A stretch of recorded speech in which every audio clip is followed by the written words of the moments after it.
Please be advised, some of the movie dialogue in this episode contains mature language. Pop quiz, hotshot. There's a bomb on a bus. Once the bus goes 50 miles an hour, the bomb is armed. If it drops below 50, it blows up. What do you do? What do you do? No one else.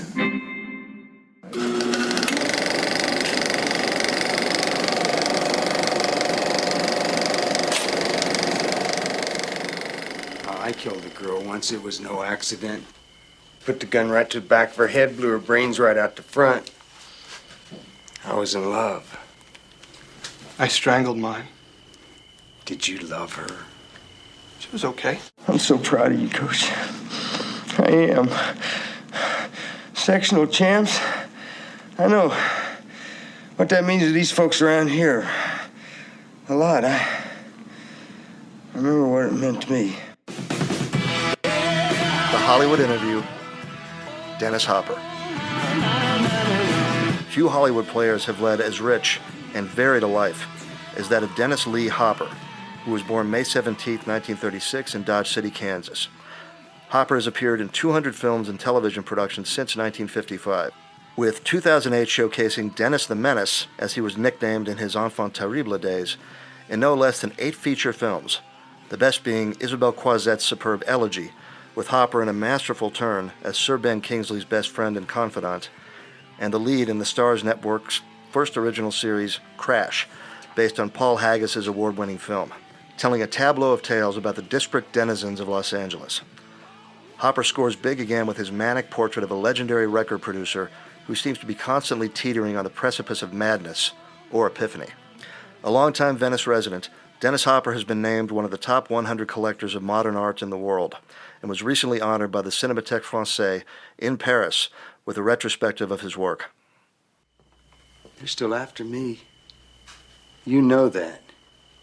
They've been after me for 20 years.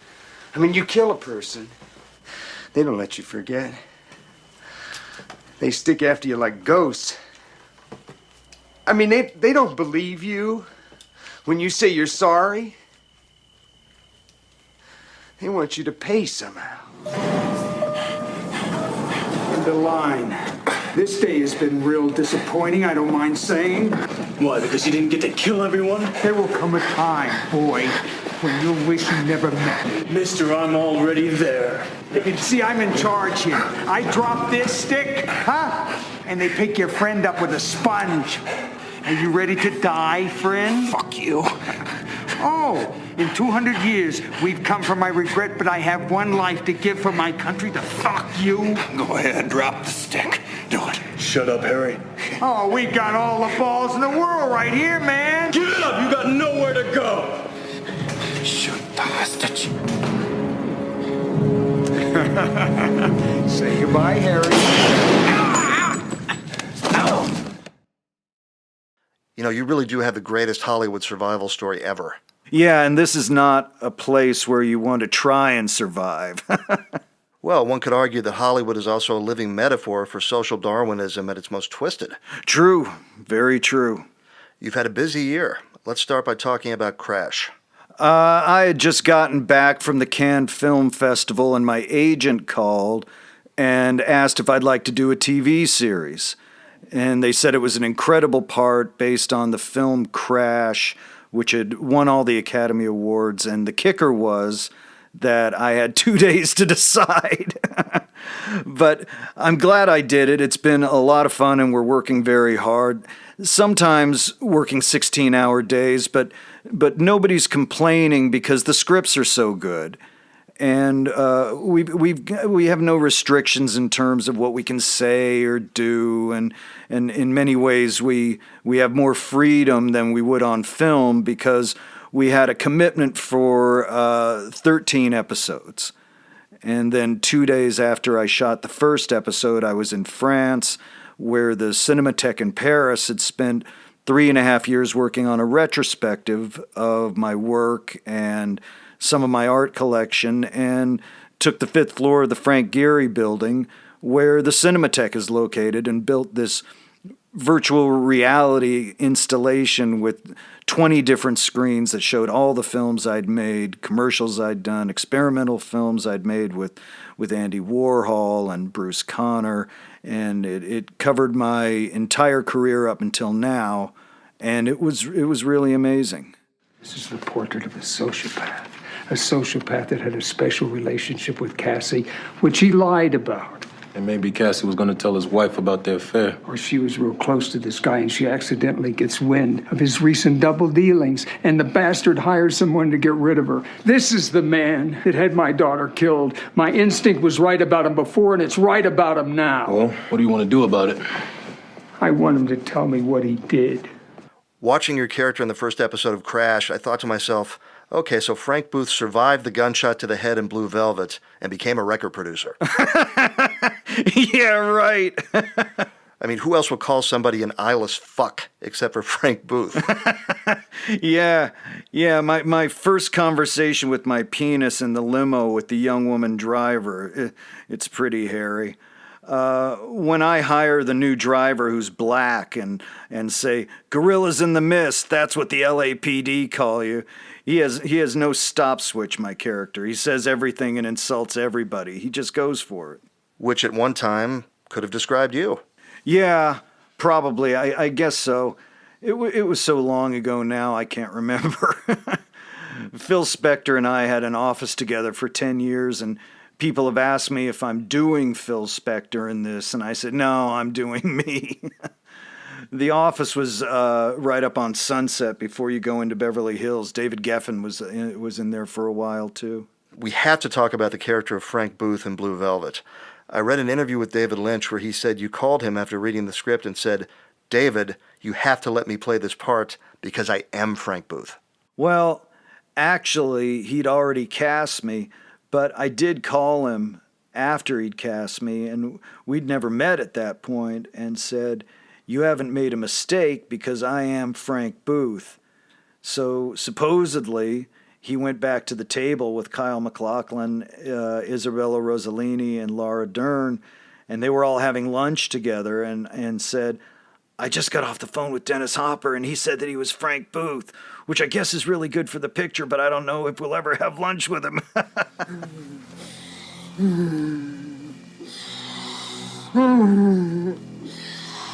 Oh, Mommy. Mommy. Mommy.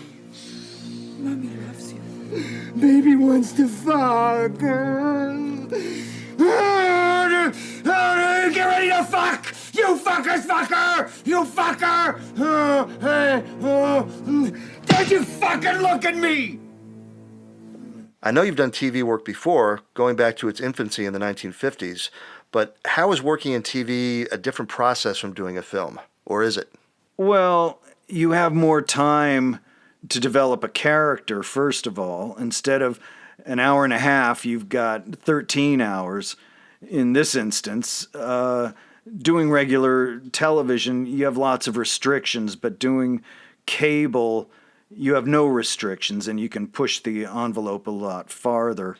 That said, you have more time to do a feature than you do a television series itself, because we're constantly under the gun, working twice a week with 16-hour days. I have so much dialogue, though. I have all these speeches to memorize, which really, if you look at them, I mean, nothing. They don't mean anything at all. But they're just these stream of consciousness rants. I'm like a little kid sitting in the corner memorizing this stuff all day and all night. We're shooting it all in Albuquerque because Bill Richardson is giving us such a good deal to film there. There's probably more movies being shot in New Mexico than anywhere else in the United States. It's a drag because I have to leave my family, but the work is good. You also have a terrific part in one of the year's best films, Isabel Croiset's Elegy. That's a brilliant film. I hope they get some awards so they'll mass distribute it. Penelope Cruz gives one of the best female performances I've ever seen. I'm very proud to have been a part of that. And how was working with Sir Ben Kingsley? Oh, Sir Ben is great, man. All my scenes were with him, really. he's so comfortable to be with. He's such a good actor. You could just play moment-to-moment reality with him all day long, and yeah, it's a pleasure to work with an actor who's that good. I had a ball with him, and he's very funny. He just gives and never pushes, and is really there for you. He has a great rhythm. Curious about going to bed with you. Yeah, so she could tell her girlfriends what a man of our age is like close up. I'm a new experience for her, one of many to come. She remembered me as the old guy who gave her some culture on the way. Well, that sounds about right, and you should chalk it up to the same thing, right? Yeah. You gotta stop worrying about growing old. Worry about growing up. Oh, thank your lucky stars for such a one-shot encounter. It wasn't a one-shot encounter. Let's start at the beginning. You were born in Kansas. Dodge City, Kansas, 1936, which makes me 72 years old. A guy who never thought he'd live to be 30, who had a real shock when he made it to 31. Is there a secret, do you think, to being a survivor? Does it come down to genetics, to luck, to having a specific outlook? I think it's probably a combination of all three. I had such a bad drinking problem, and it took a lot to get me sober. And you knew from a young age that you liked, shall we say, mind-altering experiences. I remember hearing you tell a story once about snorting gasoline from your grandfather's truck. Yeah, I looked up at the clouds and saw clowns until I OD'd on the fumes and smashed up his truck with a baseball bat, thinking it was a monster smashing out the lights. I was about 7. Not good. But that was the end of my gas sniffing. What did your parents do? My father served in the OSS during World War II and came back and went to work for the Railway Mail. So we moved from Dodge City when I was 9 and moved to Kansas City, where I lived until I was 13. Then we moved to San Diego. My father ended up managing the San Diego post office, and my mother, who had managed one of the largest outdoor swimming pools in the country. She was the backstroke champion of Kansas and was on her way to the Olympics when she became pregnant with me. And then she managed a swimming pool in a suburb of San Diego called El Cajon. And I started acting at the Old Globe Theater in San Diego when I was 13. When did you know you were an actor?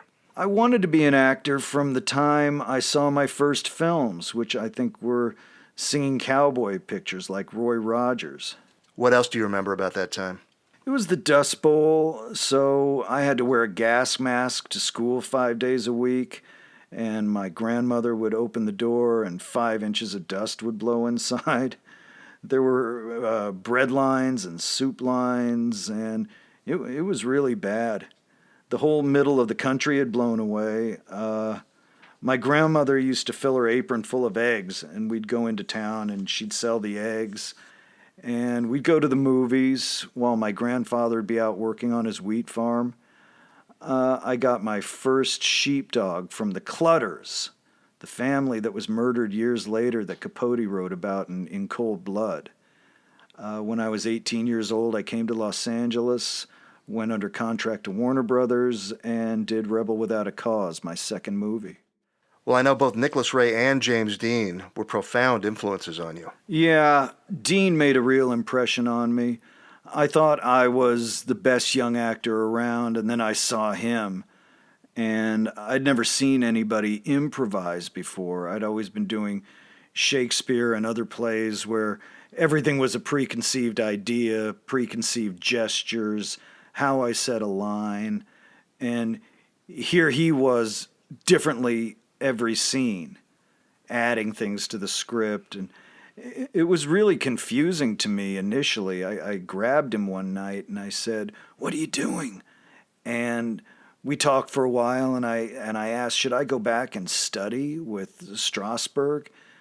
And he said, no, just start doing things, but don't show them. Don't indicate or presuppose what you're going to do.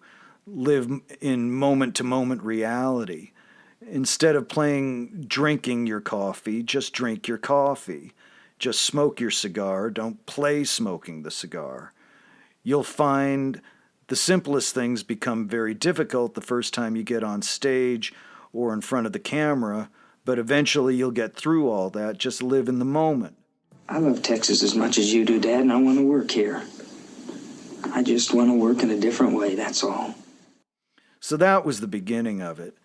We did Giant together next, and he used to watch me on that picture and critique me afterwards. When his character got older, he started asking me to watch him in those scenes and to tell him if I thought he seemed old. And that was basically our relationship. We weren't great buddies who went out drinking or anything like that. He was 5 years older than me, and that was quite an age difference at that point. Also, we thought of him as a kid because he'd done Rebel, but in point of fact, he was older than Elizabeth Taylor, who was considered an adult. Didn't he also encourage you to pursue photography? No, but he saw me taking pictures and said, if you're going to take pictures, don't crop them. I said, why not? He said, because you're probably going to want to direct film someday and you can't crop film, so learn how to frame, full negative. And so from that day on, I didn't crop my photographs. We would like to thank our patrons who follow us on patreon.com/The Hollywood Interview. Special thanks this week goes out to Michelle Dennehy, Susie Mason, and Kevin Galligan. Thank you for being our patrons. For just $2 a month, you too can become a patron and enjoy the benefits of patronage with behind-the-scenes access, bonus episodes, and much more. Check us out at patreon.com/The Hollywood Interview and become patrons. Well, they need doctors, Dad. They need doctors in war, too. I'm going to go on and finish medical school if I can. Had Dean lived, given that he was such an extreme personality, would he have survived the 1960s? Oh, yeah. I mean, he was, first of all, Paul Newman, who was a good friend of mine and a great man, had made a film called The Silver Chalice, which Paul took out an ad apologizing for because it was so terrible. And the two parts that made Paul a star, Somebody Up There Likes Me and Cat on a Hot Tin Roof, had both been cast with James Dean before he died. Do you know the book Suspects by film critic and film historian David Thompson? No. Well, it's great. He takes these famous movie characters and tells you what happened to them after the credits rolled. He did a similar piece on what happened after James Dean, quote-unquote, survived his car crash, with one of the punchlines being that Paul Newman kept losing parts to him and eventually moved back to Cleveland, where he became a successful car dealer. That's so cool, man. Wow. What are some of your memories of Mr. Newman? Well, I'd been friends with Paul since I was 18 years old when they lived out here in California, and he and Joanne. And I'd be at their house a couple of times a week. And when they moved back east, we lost touch for a while. But then there was like a 5-year period where I was with them every week. He was a terrific guy, very generous with all his charity work, and he just had a huge heart from day one. He was one of the most unselfish people I've ever known. Well, the two of you did Cool Hand Luke together, which, like Rebel, had a who's who of young talent that went on to bigger things. Stuart Rosenberg directed that, his first feature, and he'd had us all in various television shows he directed for years. And I'd start in about 5 different shows he directed. I don't think I had one line of dialogue in that whole picture. I had some interesting physical business I did.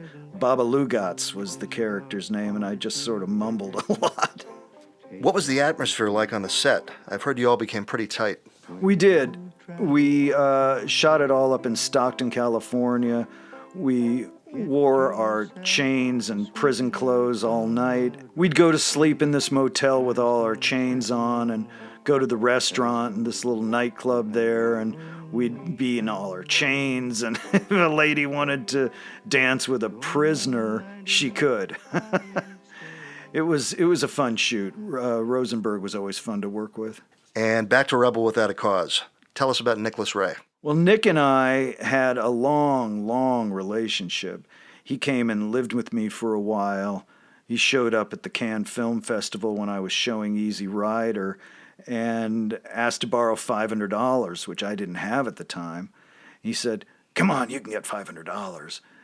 And I said, "I've been sleeping on the floor of a borrowed pool house for the last year editing this movie, being paid $140 a month. I don't have any money." And he said, "Well, go to Bert Schneider and ask for the money." So I went to Schneider and borrowed the money and gave it to Nick, who came back an hour later and said, "I need another $500. I said, "What are you talking about?" He said, I lost it in the casino across the street. So he ended up living at my house in Taos, New Mexico for about 6 months until I got him a job teaching. He ran up a phone bill that was unbelievable, looking for Howard Hughes to convince him to back his next movie. But during Rebel, Nick was very open to what were then, in the 50s, new techniques of acting. You became one of the first collectors in Hollywood of pop art. When did you first discover Warhol, Lichtenstein, Rouchet, and the pop art movement? I met a lot of the key figures at a place called Stone Brothers Printers, which was a place where they made mailers and did a magazine called Semina, which Wallace Berman put out. And there was an old Chinese man named Mr. Chang, who would dress in a Confederate general's uniform and perform Shakespeare very badly in a heavy Chinese accent out on Hollywood Boulevard, and would put his hat out. And James Dean was a big fan of this guy, and we would throw quarters at him. He was having a poetry reading at Stone Brothers, so we went there, and that night I met Walter Hopps, and later he and Ed Keenholz started the Ferris Gallery on La Cienega, which is where Andy Warhol had his first show. And then we went to the Pasadena Museum, where he gave Marcel Duchamp his first retrospective in 1963. So in 1962, everybody was talking about the return to reality. And I was a third-generation abstract expressionist, which we all were, really. We were looking at a lot of the Bay Area painters, but I really felt that they were just rehashing a lot of the old stuff, and it wasn't a return to reality. It was nothing new. I walked into the Ferris Gallery one day, and Irving Bloom, who was running the gallery, said, "Dennis, I want to show you something." And he showed me 2 slides, one of which was a soup can, and the other was a cartoon. And it was Andy and Roy Lichtenstein. And I went crazy, started jumping up and down and said, "That's it, that's it." Irving said, "That's what?" I said, "That's the return to reality." Irving said, "What are you doing tomorrow?" So we went to New York the next day and went to Andy Warhol's studio and met Roy Lichtenstein and Jasper Johns and Rauschenberg, Rosenquist. I saw the whole thing, and that was it. I bought a Roy Lichtenstein called Sinking Sun for $1,100, which I later lost in a divorce. And a year and a half ago, it sold for $17,870,000. I bought one of Andy's soup cans out here, and I've been collecting ever since. And that was a very exciting time in Los Angeles in the early 60s, and that's when I had my first shows.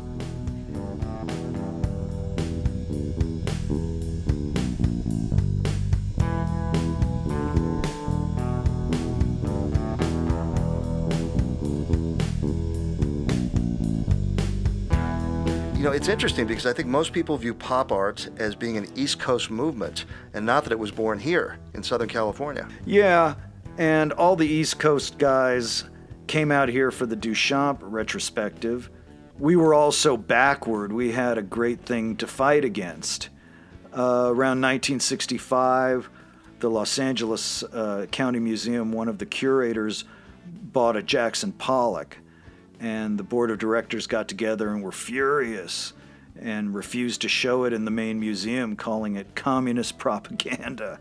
Where the hell did they get that? Who knows? That's how backward we were.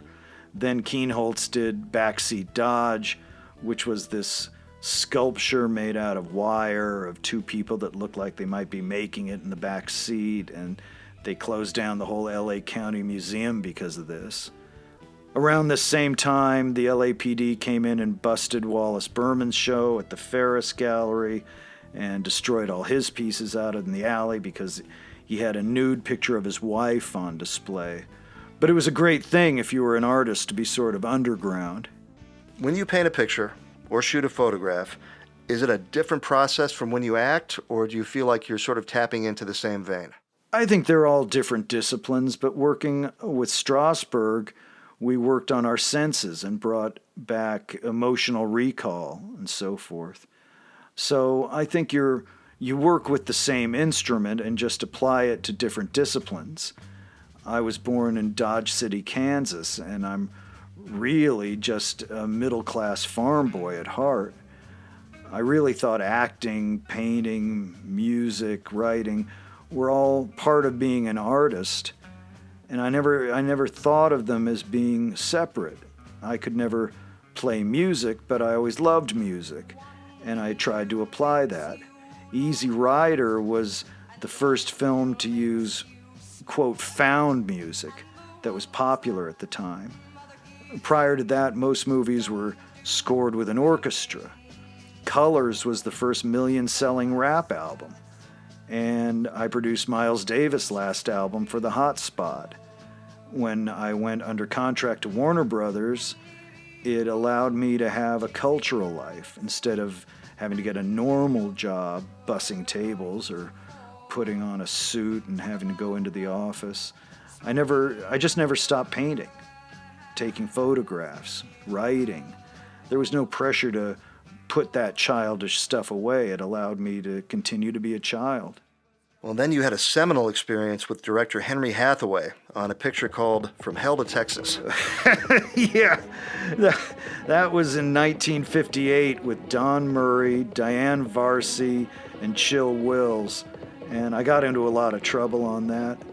I was loaned out from Warner Brothers to Fox, and I didn't want to do the part, but Henry Hathaway kept insisting, and we had the most wonderful dinners, just a delightful, wonderful guy at dinner, and a screaming, yelling maniac on the set.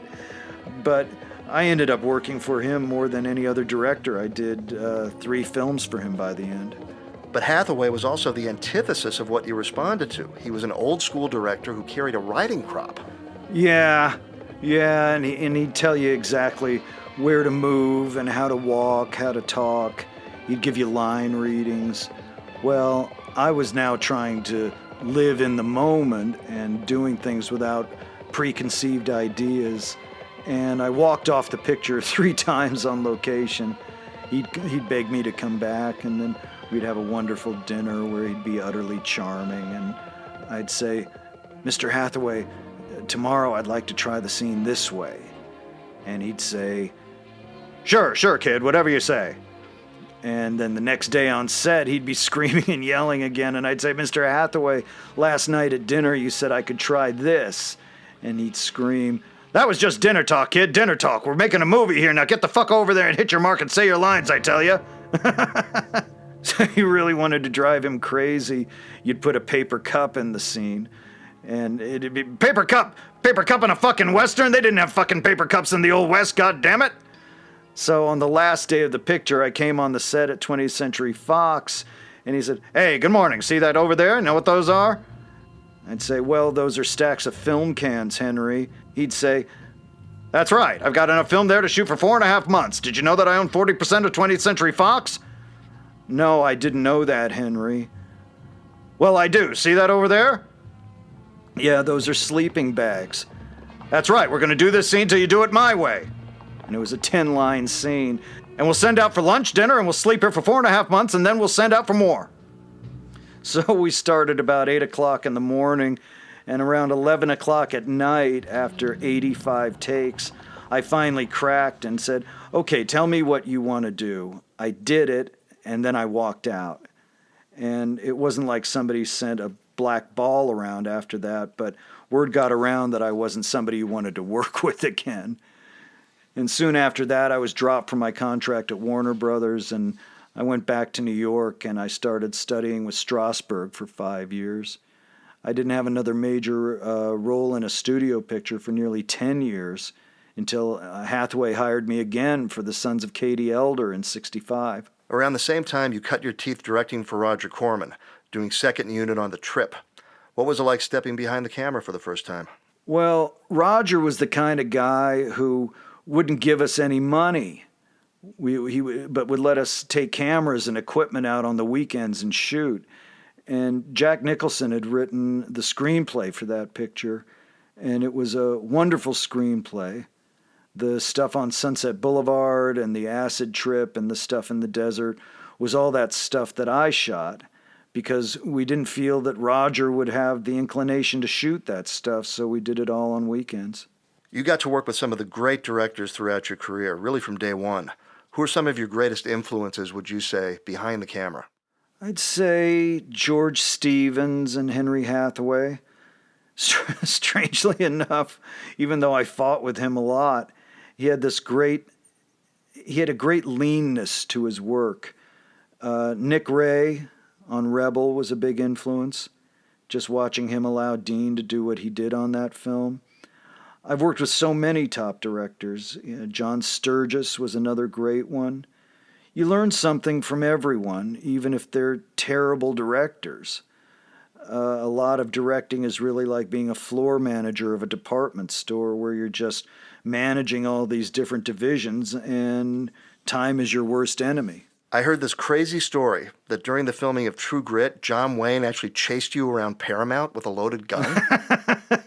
No, that's not quite how it happened. He used to arrive on the lot via helicopter from his minesweeper that he had moored in Newport Beach. And he'd have a .45 strapped on his side wearing army fatigues. And that's the way he'd arrive to work every day. This one day he arrived and he wanted to know where that pinko hopper was hiding. I was actually in Glenn Campbell's trailer hiding from him. And he was screaming, "My daughter was out at UCLA last night and heard Eldridge Cleaver cussing.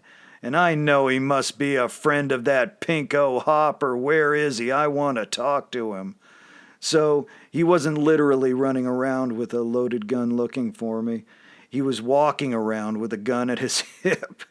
But I think he wanted to have a political discussion as opposed to committing actual manslaughter. Anyway, nothing ever came of it. That was just Duke.